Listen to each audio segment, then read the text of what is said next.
खबर शामिल करते हैं वजीराबाद से। हल्का PP51 में ज़िमनी इंतखाबात के सिलसिला में सियासी कायदीन की इंतजामी में अरूज पर है। इस हवाला से कार्नर मीटिंग और जलसों का एहतमाम किया जा रहा है। मुस्लिम लीग नून की उम्मीदवार PP51 बेगम तलत शौकत ने कहा है कि 19 फरवरी का सूरज पाकिस्तान मुस्लिम लीग नून की नवीर लेकर तलू होगा। मजीद जानते हैं वजीराबाद से साजिद हुसैन भट्ट की इस रिपोर्ट में।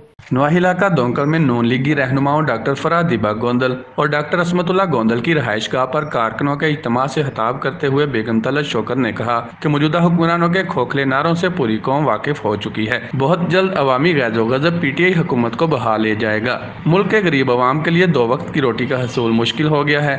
उन्होंने कहा कि ज़िमनी इंतखाब में मुसलसल चौथी बार मुस्लिम लीग नून की ही जीत होगी और वो अपने मरहूम शोहर शौकत मंजूर चीमा के मिशन अवामी खिदमत के सफर को जारी रखते हुए इलाके में लोगों को सहूलियात फराहम करने के लिए हर मुमकिन हद तक मेहनत करेंगी। इस मौका पर MPA बिलाल फरूक तारिर, आदिल बख्श चट्ठा, इम्तियाज अदर बागड़ी, खालिद मंजूर चीमा, कुदरतुल्लाह जरगर और दीगर ने भी खिताब किया। मुकर्रीन ने कहा कि मौजूदा हुकूमत ने अवाम को महंगाई, बेरोजगारी और दीगर मसाइल के गद्दाब में फंसा दिया है। तहरीक इंसाफ की हुकूमत ने 2 सालों में स्वाय सियासी मुखालफिन से इंतकाम लेने के कुछ नहीं किया। हमारे दौर में होने वाले काम आज भी लोग याद करते हैं। Sajid Hussain Bhatt, City 5 news, Wazirabad.